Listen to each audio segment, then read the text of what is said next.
Salam sejahtera di dalam Tuhan kita Yesus Kristus. Kami dari Great Commission Gospel Ministry Fellowship atau dalam bahasa Indonesia yaitu Persekutuan Pelayanan Injil Amanat Agung, dan kami berada di Los Angeles, California, Amerika Serikat. Nama saya Cornelius Ritiau. Orang menyebut saya pendeta, tidak usah, tidak apa-apa. Dan selamat bergabung bersama kami pada hari ini. Puji Tuhan. Saudaraku, mungkin saudara mengerti bahwa hampir rata-rata setiap negara di dunia ini memiliki duta atau utusan ke negara lain untuk mewakili negara mereka. Kita ketahui seperti misalnya Indonesia mengutus duta ke negara Amerika Serikat ini. Makanya dikatakan ada kedutaan Indonesia begitu. Jadi kita akan belajar sedikit tentang itu, tapi mari kita berdoa bersama-sama. Terima kasih Tuhan, berkati kami sementara kami mendengar firman-Mu yang hidup itu. Berkati juga firman-Mu supaya firman ini menjadi rema dalam hidup kami pada hari. Juga penuhi hamba dengan Roh Kudus-Mu supaya setiap perkataan yang keluar dari mulut hamba itu adalah dipimpin oleh Roh Kudus sendiri. Ampuni dosa kami supaya kami layak melayani Engkau pada hari ini. Di dalam nama Tuhan Yesus Kristus hamba berdoa. Kita katakan amin. Saudaraku, sebelum kita mulai, saya akan lihat note dulu di layar kami. Ada 2 note. Saya taruh seperti ini. Alkitab mengatakan bahwa kita orang Kristen, walaupun kita sekarang berada di bumi ini, tetapi kita sebenarnya adalah warga sorgawi. Amin. Itu dari kitab Filipi pasal 3 ayat 20a saja. Jadi, untuk apakah Tuhan Allah mengizinkan kita tinggal di bumi ini? Untuk sementara paling sedikit di bumi ini. Jadi ada alasannya kenapa Tuhan taruh kita di bumi ini. Coba next judulnya, kita baca judul sini. Yaitu Ambassador. Mari kita katakan bersama. Ambassador. Dan kita akan lihat note lagi, saya taruh note seperti ini bunyinya. Ambassador artinya duta, utusan atau perwakilan. Jadi kalau kita adalah ambasador, itu berarti bahwa kita adalah apa? Duta, utusan atau perwakilan Allah, khususnya ke dalam dunia ini. Amin. Coba kita lihat lagi note yang saya taruh. Jadi, Anda percaya atau tidak, jikalau Anda memilih, katakan memilih. Anda memilih menjadi seorang Kristen, itu berarti bahwa Anda memilih untuk menjadi seorang ambasador Allah atau ambasador kerajaan Allah. Yang mana Alkitab mengajarkan bahwa Tuhan Yesus datang ke dunia ini untuk mendirikan kerajaannya. Amin. Nah, mari kita masuk poin nomor 1. Poin nomor 1 saya tulis yaitu umat kepunyaan Allah. Umat kepunyaan Allah. God's own people. Dan kita akan lihat notes saya taruh di layar. Biasanya kita hanya tahu bahwa kita adalah apa? Orang Kristen, yang artinya ialah pengikut Kristus Yesus. Jadi kalau saudara ditanya Kristen artinya apa? Ya, pengikut Kristus. Tetapi menurut Alkitab ada julukan lain yang dikatakan oleh Alkitab tentang kita. Kita baca 1 Petrus 2 ayat 9, ini julukan yang diberikan kepada kita. Tetapi, kamulah atau orang-orang Kristen, bangsa yang terpilih, imamat yang rajani, bangsa yang kudus, umat kepunyaan Allah sendiri, supaya apa? Supaya kamu memberitakan perbuatan-perbuatan yang besar dari Dia, yang telah memanggil kamu keluar dari kegelapan kepada terangnya yang ajaib. Nah, itulah kita coba saya taruh notis setelah itu. Menurut kitab 1 Petrus 2 ayat 9, kita adalah satu apa? Bangsa yang terpilih.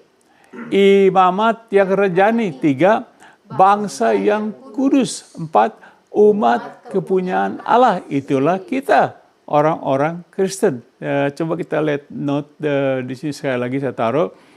Itulah kita orang-orang Kristen sebagai ambasador kerajaan Allah untuk apa? Memberitakan, katakan memberitakan perbuatan-perbuatan yang besar dari Tuhan Allah kita kepada umat manusia di dalam dunia yang gelap ini karena segala dosa-dosa semua manusia. Jadi Anda percaya tidak, kalau Anda dan saya kita memilih menjadi orang Kristen, kita menjadi ambasador. Kita dipilih. Kita umat yang dipilih, bangsa yang dipilih oleh Tuhan, umat yang rajani. Jadi tugas kita dalam dunia ini yaitu memberitakan hal-hal yang besar yang Allah sudah lakukan. Amin. Jadi saudara dan saya, kita mempunyai tugas sebagai ambasador. Saudara percaya atau tidak? Karena kita berada di dunia ini, tetapi kita bukan dari dunia ini. Kita adalah warga surgawi. Coba 1 Petrus 2 ayat 10a, saya taruh seperti ini. Kamu yang dahulu bukan, katakan bukan umat Allah, tetapi yang sekarang telah menjadi umat Allah. Amin. Bukan hanya saja menjadi umatnya, tetapi juga menjadi ambasadornya, yaitu menjadi utusannya. Kita adalah utusan Allah, saudara percaya tidak? Kita di bumi ini sebagai orang Kristen bukan hanya pengikut Kristus, tapi kita ambasador, kita diutus. Coba taruh note, kita baca note lagi. Jadi kita harus sungguh-sungguh mengerti dan percaya bahwa kita telah dipilih untuk menjadi umat Allah. Bukan umat agama, bukan umat penyesat atau pembuat kejahatan, tetapi umat untuk apa? Memberitakan perbuatan-perbuatan Allah yang besar yang Dia telah lakukan, khususnya terhadap kita orang percaya. Jadi saudaraku, sebagai orang Kristen, tugas kita untuk memberitakan perbuatan-perbuatan Allah yang besar. Jadi kita tidak jadi satu pengikut Kristus yang hanya memikirkan untuk bagaimana menjahati orang. Kita bukan satu pengikut Tuhan Yesus yang untuk dipakai untuk membalas dendam. Tetapi kita dipilih, kita menjadi satu umat untuk apa? Untuk menjadi pemberita perwakilan Allah. Kita ini mewakili Allah, saudaraku. Kita mewakili sorga, kerajaan Allah. Usaha kita orang percaya. Oke, kita masuk poin nomor 2. Bagaimana menjadi ambasador? Bagaimana menjadi ambasador? How to become ambassador. Jadi how to become ambassador. Mungkin Anda mau tahu, Pak Aritiau, saya mau tahu bagaimana caranya untuk saya bisa menjadi ambasador. Pak Aritiau katakan, kalau saya menjadi orang Kristen berarti saya ambasador. Caranya yaitu Alkitab katakan, coba kita lihat Yohanes 1 ayat, saya taruh note dulu. Ambasador kerajaan Allah ialah mereka yang sudah menjadi anak-anak Allah. Ya, saudara menjadi ambasador, pertama saudara tahu saudara sudah menjadi anak-anak Allah. Ya, inilah kita orang Kristen. Orang Kristen, kalau saya tanya bagaimana Anda tahu Anda anak Allah, semua mereka nggak bisa jawab. Cuma mereka bilang, saya orang Kristen. Gitu. Oleh karena mereka telah mengaku dan menerima Yesus Kristus sebagai Tuhan dan Juru Selamat mereka dan apa? Lahir baru. Itulah kalau saudara menjadi ambasador, kita harus menjadi anak-anak Allah. Dan juga kita mengaku dan menerima Tuhan Yesus sebagai Tuhan dan Juru Selamat kita. Dan kita menjadi lahir baru. Coba kita contohnya baca Yohanes 1. ayat 12 katakan seperti ini, tetapi semua orang, yaitu siapa saja yang menerimanya, yaitu Tuhan Yesus, diberinya kuasa supaya menjadi apa? Anak-anak Allah, yaitu mereka yang percaya dalam namanya. Jadi Anda percaya kepada Tuhan Yesus dan sebagainya. Sekarang Anda juga harus menerima Tuhan Yesus, yaitu membuka hati dan sebagainya. Baru Anda diangkat menjadi anak-anak Allah, bahkan diberi kuasa, diberi otoritas kita menjadi anak-anak Allah. Kita bukan anak-anak kejahatan, kita bukan anak-anak pembuat segala onani, tapi kita adalah anak-anak Allah untuk memberitakan apa yang Allah telah lakukan. Nah, inilah caranya menjadi anak-anak Allah. Kita baca Yohanes 3 juga. Di sini Yohanes 3 adalah percakapan antara Tuhan Yesus dengan Nikodemus. Ini sedang berdialog Tuhan Yesus. Ayat 3 mengatakan, Yesus menjawab katanya, Aku berkata kepadamu, sesungguhnya jika seorang tidak dilahirkan kembali, ia tidak dapat melihat kerajaan Allah. Amin. Jadi Tuhan Yesus katakan sesungguhnya, jadi Tuhan Yesus tidak main-main. Dan dia juga tidak bohong, dikatakan kalau Anda belum dilahirkan kembali, Anda tidak bisa melihat kerajaan Allah. Dilahirkan kembali, bahasa Inggris katakan born again. Mungkin saudara pernah dengar. Coba kita baca ayat 5-nya. Ayat 5-nya mengatakan, jawab Yesus, Aku berkata kepadamu, sesungguhnya, dia pakai kata sesungguhnya lagi. Jadi berarti Tuhan betul-betul serius ya. Sesungguhnya jika seorang tidak dilahirkan dari air yaitu lambang firman Tuhan, dan roh yaitu Roh Kudus, ia tidak dapat apa? Masuk ke dalam kerajaan Allah. Ini Tuhan Yesus yang berkata, bukan saya. Saya hanya menyampaikan. Coba baca ayat 7. Dia katakan, janganlah engkau heran. Dia katakan kepada Nikodemus, janganlah engkau heran.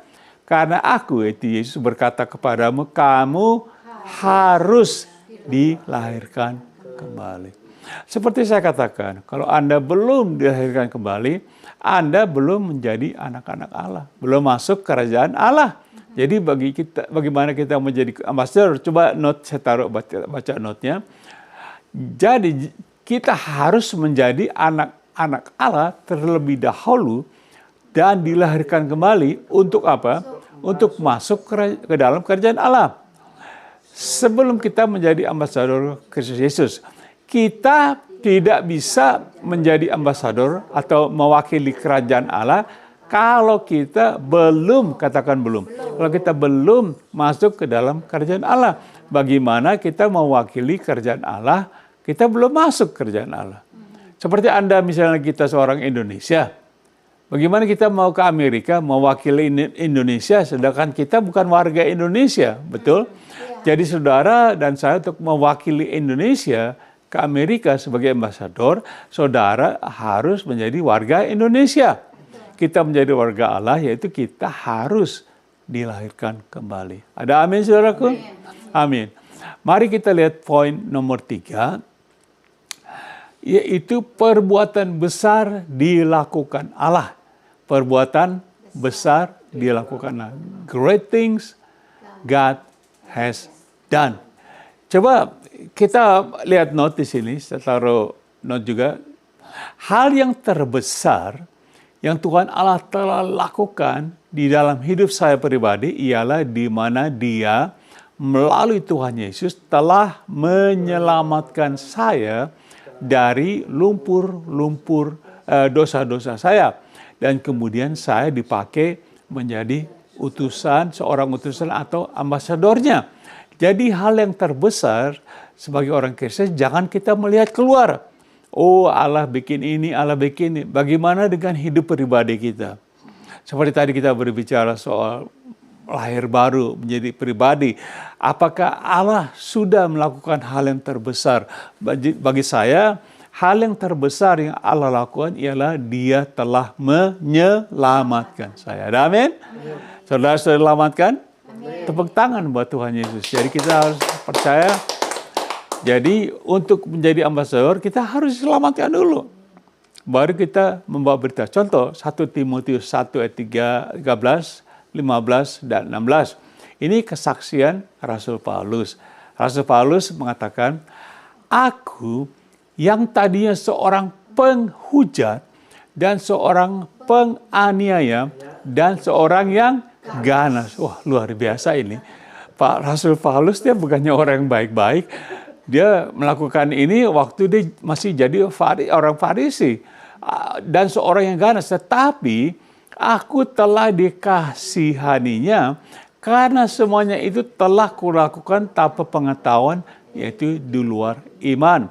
Coba kita lihat ayat 15. Rasul Paulus terus berkata, perkataan ini benar dan patut diterima sepenuhnya. Kristus Yesus datang ke dunia untuk menyelamatkan orang berdosa. Seperti Anda dan saya, orang berdosa.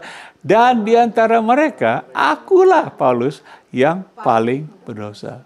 Kalau kita tahu perbuatan Rasul Paulus dulu, dia pembunuh dia sebenarnya. Saya pernah bersaksi waktu kami melayani di penjara Cipinang, ada seorang anak muda mengatakan, wah, Om, dipanggil saya, Om, saya sudah begini, saya sudah begini, saya sudah begini. Lantas saya tanya, kamu pernah bunuh orang? Belum, kaget. Om, jangan begitu dong. Saya jahat-jahat di penjara, tapi saya tidak pernah bunuh orang. Bukan. Saya bukan menuduh, saya hanya tanya. Karena Rasul Paulus pembunuh, iya tidak? Dia bunuh orang, dan dia dosanya diampuni, diselamatkan. Dan dia dipakai menjadi ambasador. Amin. Anak kita, oh begitu. Iya, pembunuh bisa dipakai oleh Tuhan. Coba kita baca ayat 16-nya. Katakan, tetapi justru karena itu aku, Paulus, dikasihani agar dalam diriku ini sebagai orang yang apa? Paling berdosa. Yesus Kristus menunjukkan seluruh kesabarannya. Dengan demikian aku menjadi contoh. Saudaraku, menjadi contoh bisa juga menjadi ambasador. Saudara menjadi contoh, orang melihat, orang memberitakan, saya mewakili Tuhan Yesus. Kita menjadi contoh bagi mereka yang kemudian apa? Percaya kepadanya dan mendapat hidup yang kekal. Nah itulah Rasul Paulus. Makanya dia dulu, dia ganas sekali saudaraku. Dia bunuh Stefanus, orang-orang percaya, dia tidak suka bagi seorang Farisi. Coba kita lihat note, saya taruh note di sini. Paulus menjadi contoh, yaitu menjadi utusan atau ambasador bagi orang-orang yang belum percaya supaya mereka dapat mengenal Tuhan Yesus dan diselamatkan, yaitu mendapat hidup kekal bersama Allah di sorga. Nah ini Rasul Paulus katakan supaya aku menjadi contoh bagi mereka yang belum percaya supaya mereka percaya dan selamatkan. Nah, amin. Coba kita baca 2 Korintus 5 ayat 20. Di sini surat Rasul Paulus lagi dikatakan, jadi kami ini adalah apa? Utusan Kristus. Seakan-akan Allah menasihati kamu dengan apa? Perantaran kami sebagai utusan dalam nama Kristus. Kami meminta kepadamu, berilah hidupmu didamaikan dengan Allah. Kalau kita berdosa, kita tidak ada damai dengan Tuhan. Jadi damai dengan Allah, kita menerima Tuhan Yesus, kita punya dosa diampuni dan kita didamaikan dengan Allah. Amin. Coba kita lihat ayat ini dalam bahasa Inggrisnya, sebenarnya bagian A saja dikatakan, now then we are apa? We are ambassadors for Christ. That's what in English, itu bahasa Inggris, atau kami ini adalah utusan Kristus. Jadi kita adalah ambasador. Saudara mau jadi ambasador? Amin. Mewakili Allah? Oke, kita masuk ke dalam poin yang nomor 4. Ditulis, saya tulis, kesetiaan ambasador. Kesetiaan ambasador. Faithfulness of ambassador. Coba kita lihat Lukas 9 ayat 23. Ini Tuhan Yesus berkata, kata Yesus kepada mereka semua, setiap orang yang mau mengikut aku, yaitu menjadi ambasador, ia harus apa? Menyangkal dirinya, memikul salibnya setiap hari dan mengikut aku. Bagaimana kita? Ini satu pernyataan dari Tuhan Yesus yang dia tidak main-main. Saudara mau ikut saya? Oke. Syaratnya saudara menyangkal diri. Mengatakan tidak ada yang baik dalam hidup saya. Pikul salib sebagai lambang penderitaan setiap hari. Dan mengikut Yesus. Ya kita mau menderita setiap hari. Kita memberitakan perbuatan Allah yang besar. Jadi ayat ini mengatakan ketaatan dan kesetiaan. Coba kita baca Matius 10 ayat 38 seperti ini. Tuhan Yesus lagi berkata, ini sebaliknya dari ayat tadi. Barang siapa tidak, mari kita katakan tidak. Barang siapa tidak, kalau Anda dan saya tidak atau tidak mau memikul salibnya, artinya tidak mau mengikut dan menderita buat Tuhan Yesus, kita nggak mau pikul salib. Oh, nggak mau saya maunya damai-damai aja lah, saya nggak mau capek-capek, males gitu ya. Kalau saudara tidak mau memikul salibnya dan mengikut aku, Tuhan Yesus, ia tidak layak bagiku. Wow. Jadi Pak Ritiau bukan saya, Tuhan Yesus yang berkata. Saya hanya menyampaikan kalau Anda tidak memikul salib dan mengikut Tuhan Yesus, Anda tidak layak bagi Tuhan. Mungkin bukan Anda tidak masuk surga. Cuma semua yang Anda minta, pelayanan Anda semua tidak berlaku buat Tuhan. Walaupun mungkin Anda masuk surga ya. Jadi artinya mau ikut sambil lenggang kangkung. Saudara tahu artinya lenggang kangkung. Saya orang Jakarta, lenggang kangkung. Mau ikut Tuhan Yesus, nggak mau ngapa-ngapain lah gitu. Jakarta bilang, lenggang kangkung. Jadi jangan aku disuruh ini, begitu. Saya melihat banyak kita orang Kristen lenggang kangkung, nggak mau ngapa-ngapain gitu. Disuruh ini nggak mau, itu nggak mau. Nah ini adalah pernyataan Yesus yang sangat serius. Kalau dia bilang Anda tidak layak gitu. Tidak ada tawar-menawar, amin. Coba kita baca Kisah Para Rasul 5 ayat 29. Tapi Petrus dan rasul-rasul itu menjawab, ini mereka sedang ditangkap dan diadili. Katanya, kita harus lebih taat kepada Allah daripada kepada manusia. Itulah ambasador, saudaraku. Ambasador biar dia bagaimana dia bilang saya harus lebih taat kepada Tuhan Allah daripada manusia. Mungkin saudara ketangkep, saudara diancam, lantas iya deh saya nyerah gitu. Nggak ada nyerah gitu. Nggak ada bilang, aduh ya maaf ya begini. Apalagi maaf ya saya sakitin hati kamu. Saya ngomongnya terlalu keras, minta maaf. Loh kita nggak bisa begitu saudaraku. Kita harus lebih taat kepada Allah daripada kepada manusia. Amin. Jadi artinya ambasador tidak mendua hati. Nggak boleh kita mendua hati. Entar kita ikut manusia, entar kita ikut Tuhan. Kita lihat note, saya taruh note di sini. Note mengatakan perlu kita ketahui bahwa kerajaan Allah hanya ada satu, bukan dua. Dan satu raja, yaitu Tuhan Yesus Kristus, raja di atas segala raja-raja. Jadi sebagai ambasador kerajaan Allah, kita tidak bisa mendua hati. Karena kerajaan Allah cuma satu. Tuhan Yesus cuma satu. Kita pilih Tuhan, apa pilih manusia? Begitu. Apa saya ambasador Allah, apa saya bukan ambasador. Nggak bisa di tengah-tengah. Begitu, saudaraku. Dan saya hampir selesai. Jadi ringkasannya, mari kita lihat ringkasan. Ringkasan atau summary dari khotbah hari ini, yaitu judulnya tadi ialah Ambassador. Judul atau title Ambassador. Tahu. Coba kita lihat poin nomor satunya, yaitu umat kepunyaan Allah. Umat kepunyaan Allah, God's own people. Kita adalah umat kepunyaan Allah untuk apa? Memberitakan hal besar dari Allah. Ingat, kita adalah bangsa yang dipilih oleh Allah. Coba nomor 2, poin tadi kita belajar bagaimana menjadi ambasador. Oke, how to become ambassador. Yaitu apa? Harus menjadi anak-anak Allah dan lahir baru untuk masuk ke dalam kerajaan Allah. Jadi saudara mau wakili kerajaan Allah, menjadi ambasador harus masuk dulu ke dalam kerajaan Allah. Seperti saya katakan, mewakili Indonesia, saudara harus menjadi apa? Warga Indonesia dulu. Mewakili surga, menjadi warga surga. Begitu, amin. Nomor 3, dikatakan itu perbuatan besar dilakukan Allah. Great things God has done. Jadi seperti Rasul Paulus diubah hidupnya dari seorang yang ganas sekali menjadi ambasador Allah. Itulah Rasul Paulus. Dia dulu jahat sekali, ganas. Nomor 4, dikatakan kesetiaan ambasador, yaitu faithfulness of ambassador. Kita harus lebih taat kepada Allah daripada manusia. Nggak bisa kita taat kepada manusia dan Allah pada waktu yang sama. Kita harus pilih siapa. Tuhan Yesus katakan, apa kamu di pihak aku atau kamu melawan aku, bahasa Inggris. Either you are with me or you are what? Against me. Nggak bisa di tengah, saudara. Jadi aplikasinya apa?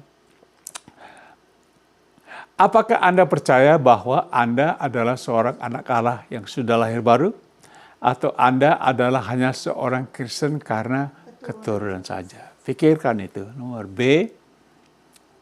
B-nya, apakah Anda setuju kalau seorang Kristen yang sungguh sudah menjadi anak Allah dan sudah lahir baru adalah seorang ambasador kerajaan Allah?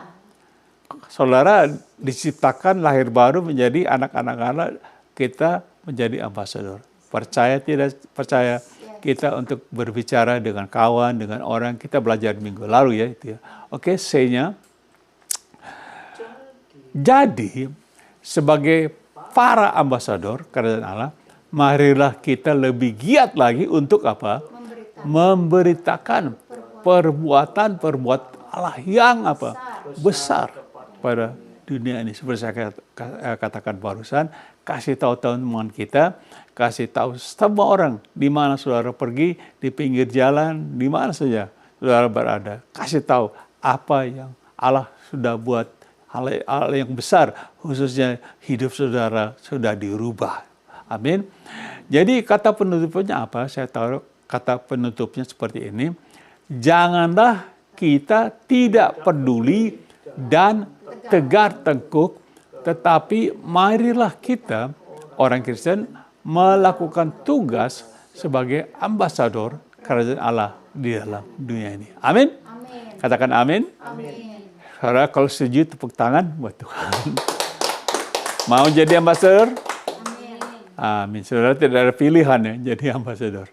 Saudara, mungkin saudara belum yakin. Pak Arya tadi bilang saya mungkin Kristen keturunan. Apa bedanya? Tidak ada Kristen keturunan. Anda harus mengambil keputusan menerima Tuhan Yesus. Dan Anda bisa lakukan sekarang juga. Saya akan berdoa. Mari berdoanya seperti ini. Tuhan Yesus, saya mau menjadi anak-Mu. Ampuni saya dari segala dosa-dosa saya. Dan saya membuka hati saya menerima Engkau sebagai Tuhan dan Juru Selamat saya. Jadikanlah saya seorang pribadi yang sesuai dengan kehendak-Mu. Khususnya, jadikanlah saya ambasador-Mu. Di dalam nama Tuhan Yesus, saya berdoa. Amin. Kalau saudara dengan jujur berdoa seperti itu, saudara sekarang menjadi anak Allah. Dan Anda mulai melatih diri, belajar firman, bergabung dengan gereja, untuk Anda bertumbuh dan Anda akan menjadi ambasador Allah. Karena menjadi ambasador itu tidak langsung bisa, belajar dulu, ada pendidikan dan sebagainya. Dalam kekristenan juga begitu ya. Jadi kita akan berdoa, saya akan mengucapkan doa berkat untuk kita semua. Mari kita berdoa. Kiranya kasih Bapa kita, kasih Allah, kasih yang kekal, tidak berubah, kasih yang sangat agape, dan juga karunia, anugerah Tuhan Yesus Kristus, Tuhan dan Juru Selamat kita, dan persekutuan di dalam Roh Kudus menyertai kita dari sekarang sampai selama-lamanya. Di dalam nama Tuhan Yesus, semua katakan amin. Saudaraku, kiranya demikianlah firman Tuhan hari ini. Kiranya firman ini menjadi berkat bagi Anda. Dan Anda berdoa sekali lagi supaya firman ini bisa berbicara kepada Anda pribadi. Dan sampai kita berjumpa lagi minggu depan pada waktu yang sama. Di dalam nama Tuhan Yesus Kristus, saya mengucapkan terima kasih dan salam dari kami, Pendeta Cornelius Setiawan. Salam. Bye-bye.